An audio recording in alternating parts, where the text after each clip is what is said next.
Hello everyone, welcome back to Armchair Armory. So, Slavia Prague, or as some people are calling them, Racist FC. Yeah, here we are again. A Europa League first leg that is probably the most important game of the season. After the abysmal piece of shit that we saw on Saturday, we now go into this game with everything riding on it. Not even just staying in the Europa League, but also for political reasons. There's a lot of kind of hype around this game as well, which I'm not going to go into. But yeah, it's a big game, big game. And Slavia Prague aren't mugs. You know, they're not a shit team.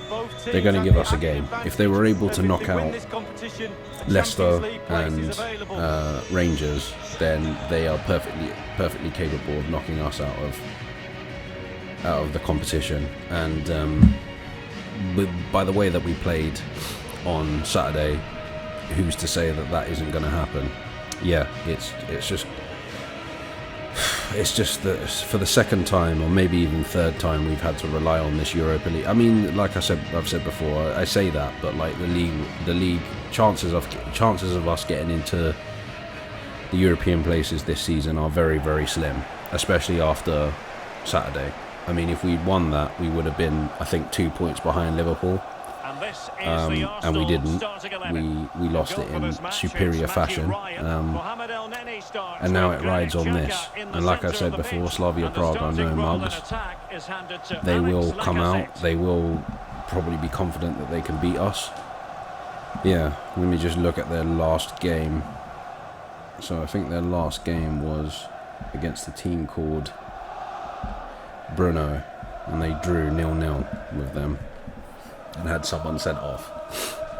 So yeah, it's quite interesting. Don't know much about Czech League football, to be honest, but I know that like their Champions League mainstays, they are a team that always seems to end up in the Champions League at least once every other season or something like that. So they're no, again, as I say, they're no mugs. They are going to be difficult to break down. And again, if we play like the way we played, we'll probably get turned over by them. You know, the aim for this game should be to win comfortably enough that we can go to the Czech Republic and to go to the Czech Republic and not not worry. We'll possibly even be able to rest players and stuff like that. But the amount of inconsistency that is in our game at the moment and in the way we play, I just can't predict what's going to happen. According to the simulation, we win this game, but yeah, I'm not confident, to be honest. After seeing that performance on Saturday, there's no way I can be confident going into this game. So I don't think I can even predict a score. In terms of the lineup, Tierney's obviously out now for the foreseeable future. I heard from watching Charles Watts on YouTube today that they're preparing Tierney to be out for a couple of weeks, and they don't know. And at the moment, they don't know what extent that is, whether that will be the rest of the season or whether that will be for a couple of games. But regardless, losing Kieran Tierney as vital as he's been this season. For the last, half of those 6 games would be detrimental, I'd say, because we've got Chelsea away in that run-in, and the way that they've been playing at the moment, mind you, regardless of the fact that they got battered by West Brom over the weekend, they're definitely going to be up for it. It seems like David Luiz is going to be out for the rest of the season. I've heard that he's had or having knee surgery, which means that probably rules him out for the rest of the season. So it will be Gabriel alongside either Holding, or I'm hoping it will be Pablo Mari, because Rob Holding had a stinker on Saturday. He was awful, and that's the thing. Like, I like Rob Holding as a player. I think in most cases he's been okay. He has like these 4 good games of one really ish game, and unfortunately the Liverpool game was where he had the really shit game. And then we look at right back, and I have a feeling that Hector Bellerin is probably going to come back in for this game. I don't think Chambers will play, and I'd be very surprised if Cedric plays. I think Cedric will probably be at left back for this game. Because I can't really see Arteta playing Saka at left back. I've listened to a few people talk online today, and like the Arscast Extra, for example, big up that show, it's one of my favourites. They were talking about Bukayo Saka being the left back for this game, and I'm like, I don't think it's going to happen. If Saka comes back in, he's going to be probably on the right hand side of midfield. I'm hoping Xhaka's going to be back, because I think on Saturday that is somebody that we really missed. We really missed Granit Xhaka. As much as people want to shit on him and say that, like, you know, he's this, that and the other. Yes, we probably do need better than him, but at this moment in time, like, he is probably, you know, our second best midfielder behind Thomas Partey, to be honest. And I think the reason why fans hate Granit Xhaka, even if he does something good, is purely because of an agenda. You know, like, yes, he did tell the fans to fuck up, which he shouldn't have done, but it's not a reason to hold a grudge against someone that you're never going to meet, that is probably going to leave the club within the next 2 years. Just get over it, because at this moment in time we need him in that midfield. Him and Partey work really well together. We'll probably have Odegaard in the number 10 position. I think on the left hand side, I think he should probably play Pepe on the left hand side, because Pepe's worked really well on the left hand side. I saw Jamie Carragher's comments on Sky Sports about Pepe, and I thought it was really harsh. I'll come on to what Gary Neville said afterwards, but yeah, I thought it was really harsh what he said, that like Pepe will just never be good enough. And it's just that it's a combination of things. It's because the club paid 72 million for him, we automatically think this guy must be Cristiano Ronaldo or whatever 2.0, but it's clearly not turned out to be the case. I think Unai Emery really misused him, and I don't think Arteta rates him as a starting player, so he's just kind of, you know, in and out of the team. Yeah, he's had good performances, like particularly the Leicester game. He was really good. Some of the performances at the start of the season, particularly the one against Sheffield United, he was really good. He came on and changed the game. You know, he's had moments here and there, and that's the thing. He's just an inconsistent player, and it's partly because he hasn't been given a run in the team, I think, anyway. And then we look at the striking, and I think we're going to have to go with Lacazette. Aubameyang has been abysmal the past few weeks, and if he does start on Thursday, I don't know, like, clearly something's going on where it's like, oh, we have to play him. I understand that, like, in front of goal he's a beast. Like, if he's on form and he's in front of goal, he'll score. And I think that's what it is. I think Arteta still maintains or still goes with him because he thinks, well, no matter what happens, 6-4 on, if Ober is in front of goal, he's going to score. He's going to get me a goal. Whereas Lacazette, not so much. But in terms of strikers, Lacazette's been probably the more informed striker recently. So it's going to be crazy. Like, it's another one of those games where if we lose this, or if we lose this badly, let's say for example we lose 2-0. I mean, 2-0 isn't insurmountable to turn it around. But like I keep saying, I've said this to people I've spoken about this with, is that if we lose 2-0 or something like that, even if we lose 1-0, we're going out to the Czech Republic, we're going out to Eastern Europe. Places like Eastern Europe, Turkey, Greece, all those places, going there is really, really hard to win. And when the pressure's on, Arsenal don't do very well. So this is why we have to win this game 2 or 3-0. We can't concede. And again, I can't guarantee the way we've been playing at the moment that that's not going to happen. And that's the thing. If we do lose this game 2-0, I know that there's a second leg, but people will be up in arms.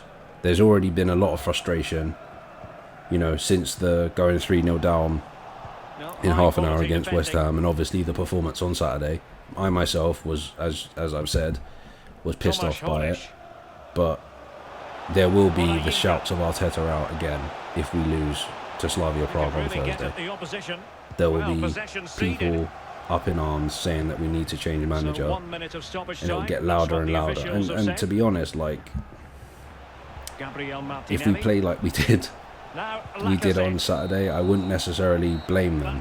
You know, I think it's a bit premature still to be saying get rid of Arteta, because I haven't seen enough. I was watching Deluli Guna today, shout out to him, a great YouTuber as well, and he said I'm kind of 50-50, and that's kind of where most Arsenal fans should be. They should be where they're like, I'm seeing something but I'm not seeing everything, like, and that's the thing. People seem to take like get 2 + 2 and add 5 to the point of where it gets ridiculous, where, you know, people are accusing, I'm not going to mention names, and it's not like they'll ever see this, but like, people are accusing Mikel Arteta of being racist, for example. Like, obviously there's a personal problem that you have there, and you're just looking for any excuse to say, oh, hate this guy because of this. It's just crazy. Like, I think some of it's unjustified, and I think some of the reaction on Saturday was a little bit reactionary.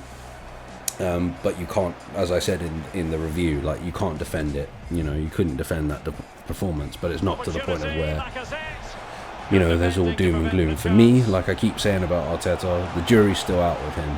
Like, there are moments like when we won the FA Cup and the Community Shield, and there are moments where this season where he's coached us into a good performance to beat teams like Tottenham and Leicester and Chelsea and things like that, and when we like rolled over West Brom and that kind of thing. Like, there's been moments where I've gone, okay, yeah, this guy could be the guy. But when we see things like the performance against Olympiacos in the second leg at home, or Saturday's performance, for example, or the performance against Manchester City at the Emirates, you kind of think to yourself, like, what's going on? Like, what is this just how we're going to be? And this is why I'm not necessarily sitting there saying Arteta out, Arteta out. I wouldn't say that anyway. I refuse to subscribe to these like stupid hashtags and things like that, because it doesn't do anything at the end of the day. Like, the club will decide whether they want to get rid of him or not. So you can sit there and shout and call him an arsehole and call him every name under the sun, but if the club want to keep him, he's staying, plain and simple. Just get over it. It's the same thing I thought with Unai Emery, and I wanted Unai Emery to go, like, really badly when it was going wrong. But, you know, it's next season where people need to judge. If he gets backed, in other words, like, if he brings in the players that he wants, and we're still, you know, we're still in the mid-table by Christmas of 2021, then that's when you'll be saying, yeah, I think we need to change manager. But at the same time, you could easily play devil's advocate and say, if we get rid of Arteta, who are we going to bring in? I'm hearing people saying David Moyes. David Moyes? Really? Arsenal fans are saying David Moyes. You lot make me laugh, seriously, because you guys were turning your nose up at Brendan Rodgers and turning your nose up at players like, when we linked with players like Johnny Evans. But yet you want David Moyes. This fan base is a joke sometimes. But yeah, you know, I don't know. Like, I don't even think... I've already said that I think a lot of it is down to the players. And we've got most of the players that were causing problems out. And I think there's still a few more to go. And perhaps, which leads me on to my next point, Aubameyang is one of those. I don't know. But yeah, like, I think we've got a long way to go personnel-wise. Because I think even if an experienced manager came in, like Rafa Benitez or Ten Hag or Nagelsmann or someone like that came in, they'd still have the same problem. They play for them for a while, and then this would happen again, where it'd be like, can't be bothered, this guy just shut this, or whatever, and then they just play like complete idiots, like they did on Saturday. But yeah, Gary Neville on Sky Sport on Monday Night Football made comments that, like, he thought that the front six of Arsenal's lineup on Saturday were like a little mafia, rebelling against what the manager says. And again, I kind of agree with Charles Watts, because I saw his reaction to it, and I think that was a bit reactionary as well and a bit harsh. I understand the performance was really, really bad, But I don't think it's a good idea to be turning around to this kind of volatile fan base that we have as Arsenal fans and say, oh, I think there's a mafia. Because you know what will happen. Now that he said that, there's probably everyone saying, oh, you see what I mean? They're not playing for the manager. Arteta out. Arteta has to go. Blah, blah, blah. It's like you're just adding fuel to the flames. You're just, I don't know. Part of me thinks he did it on purpose. He said it like that on purpose to get a reaction. And because our fans can be silly sometimes, that is probably what happened. But yeah, we just have to roll with it. He said himself, Neville, he said himself, you know, there's going to be pain for Arsenal, and this is the pain that we have to go through.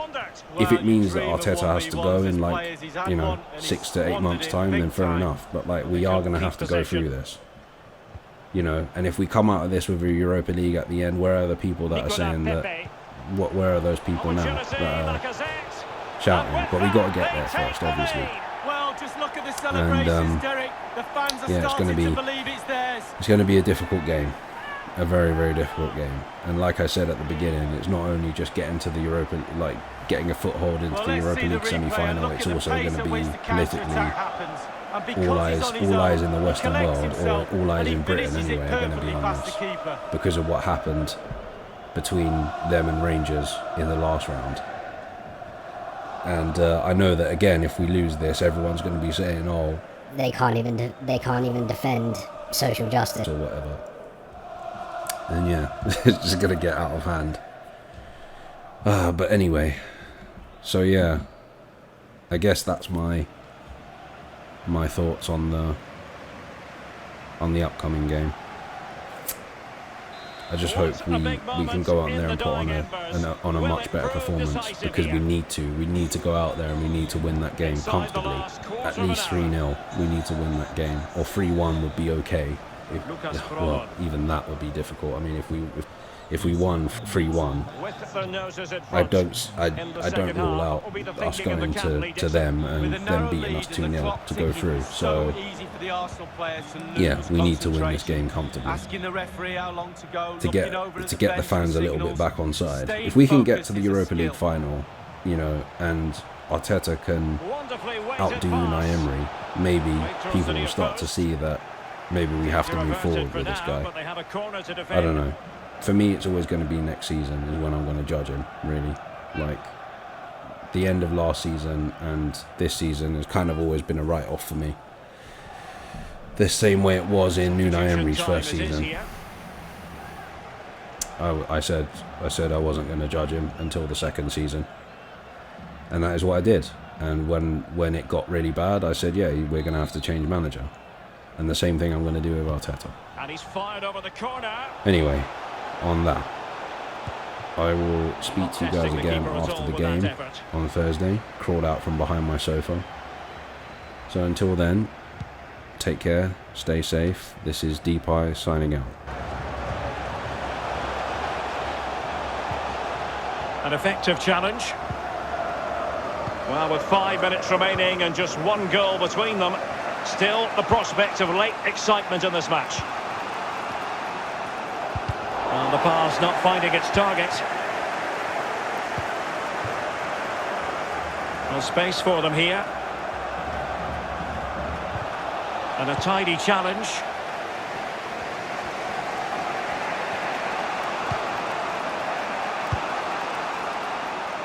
And very deftly cut out. Oh, they have it again. Well, adding up all the stoppages, we will have 2 extra minutes. Going about his defensive business with a minimum of fuss. Nicolas Pepe. It's with Ødegaard. Well, he might be onto something, and he could cash in. In it goes! And surely that's the end of the story. They cannot throw us away from here.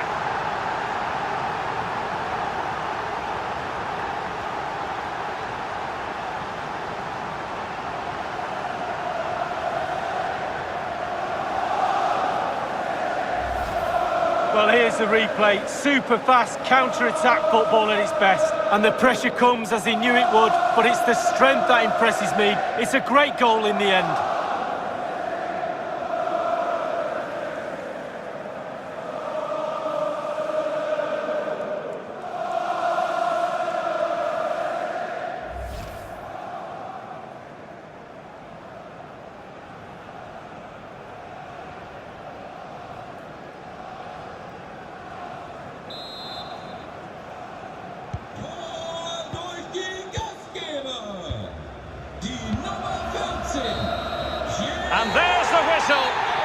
UEFA Europa League final has been decided. Disappointment on one side, but sheer jubilation on the other. And my goodness, Lee, they deserve it. Absolutely deserve it. They were running the clock down at the end. The referee obliged and blew his whistle. And quite rightly so. They're now on the halfway line celebrating with all their teammates. I'm pretty sure all the subs, etc. will come running on as well. A great, great night for this football club.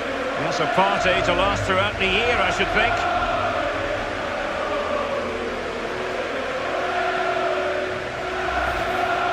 Happy to be celebrating good times in the Europa League, and now the trophy awaits them.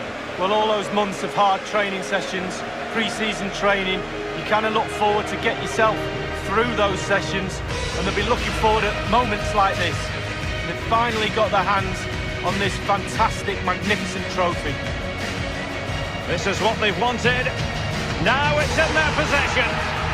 The winners of the UEFA Europa League. Long celebrations into the night, I'm pretty sure, Derek. It's going to go on and on. Yeah, I think they have every intention of making this last as long as possible. One more trophy left, why not? Yes. And this is really special, getting to celebrate in front of your own fans, Lee. Well, it's giving something back. These fans have travelled all over the place following their team. Now they get to join in the celebrations, go into the crowd and give them the cup, that's what I say. Well, then it might never find its way to the trophy cabinet, Lee.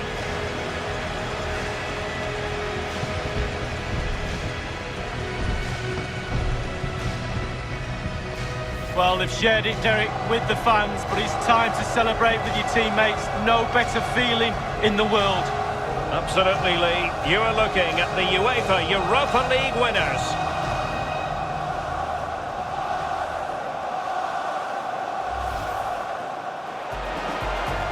And attempting the through ball. Well, now in a dangerous position.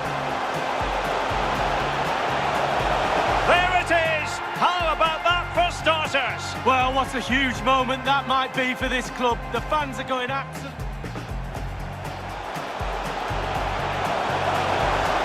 And the keeper showing tremendous command.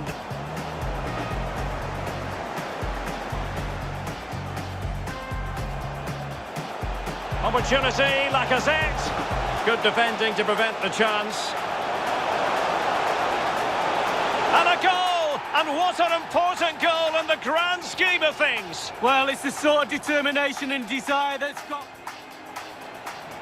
El Neni. And he's broken free. Oh, that was a terrific stop in a 1-versus-1 situation. Well, high fives all round for the goalkeeper. Nicola Pepe.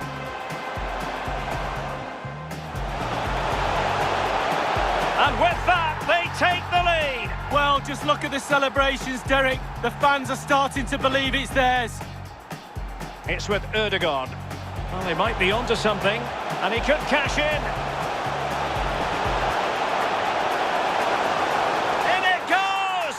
Surely that's the end of the story. They cannot throw us away from here.